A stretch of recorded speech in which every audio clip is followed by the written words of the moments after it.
So what's the connection between what you're doing and the Lindisfarne Gospels? Are you inspired by A them? big inspiration. I grew up with the Lindisfarne Gospels. I was born in a mining village, and our teachers taught us local history, including about St Cuthbert, because our church is dedicated to him, and about Aidan.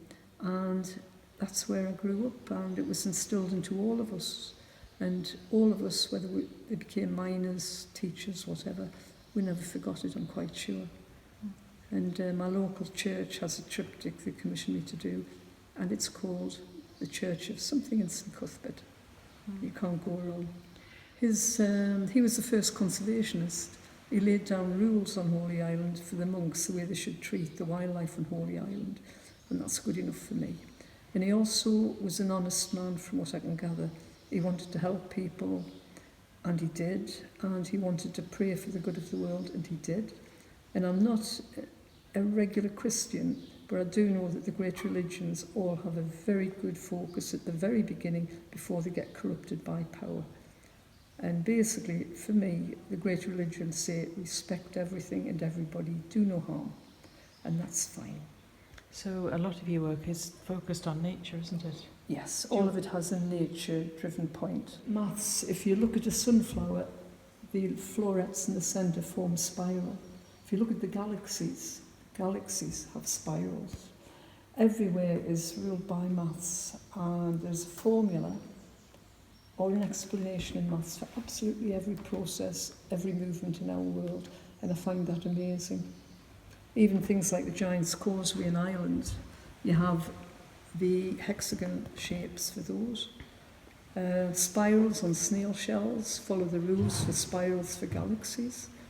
We live in an amazing world which has a relationship with each part relates to everything else. I overheard you talking about the significance of the colours. Can you just Sure. look at this one and tell me a little bit? Okay. The red in the centre, they're the three swans. I interpreted the swan at Barnet Castle in the Bowes Museum as a 3, even though they've only got 1. Red I use is blood, which is the colour of life. Green is youth and rebirth, which is spring.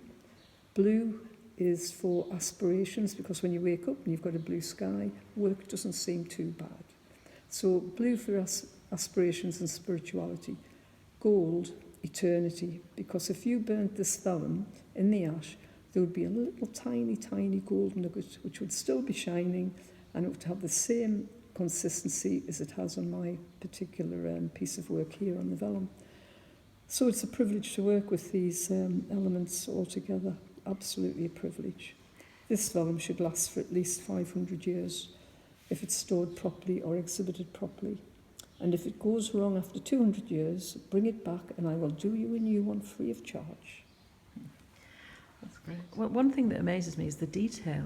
What sort of mind do you need to have that attention to detail and focus? A tiny mind which looks at details and then looks the way they form the bigger picture. I work with magnifying headband, and when I'm working with this, I can only see the small part I'm working on. When I take them off at the end of the day, I often get a huge surprise at what I've done, because I don't see the whole picture as often as most people painting do. And that's magical because it keeps it fresh in my mind. So the people who commission your work and the customers who buy that, I can see some absolutely really significant pieces on the display around the corner there. What sort of people really want to invest in this phenomenal work? Locally, it's Durham University. They have 2 full skins. The cathedral commissioned me to do the Pilgrimage in Open Treasure, which is a full skin and a carved medieval oak beam, which my husband worked on. And lots of private people. A judge down in Halifax collects my work. She's collected 2 triptychs of mine, I think it is. And people like yourself come in and decide they might like something but can't quite afford, say, £2,000. So interest-free, people choose something. I'll keep it for them. They pay it off month by month as they want. So it's not just for the great and good. It's for everybody if they truly want it. And thinking about young people, because sort of setting up a business and taking a big risk of investing a lot of time and not knowing whether there's going to be return. Obviously, you've had lots of success. When you've had those moments of disappointment, self-doubt, and all of that, how do you keep going? I have no choice. If I wasn't painting, I would be extremely unhappy. But I'm fortunate because the images connect with people.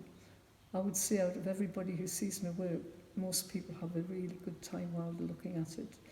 And my hope is, I used to be a head in our department, my hope is for young people, they'll see it, and then years later it might click and it might just have a nice influence, a tiny, tiny influence for what they're thinking about art in the future. So young artists who want to be creative entrepreneurs, have you got any advice for them? Hopefully your parents will look after you, and hopefully they will just say, get on with it, pet. We'll make you dinner. Thank you very much. You're Thanks. welcome.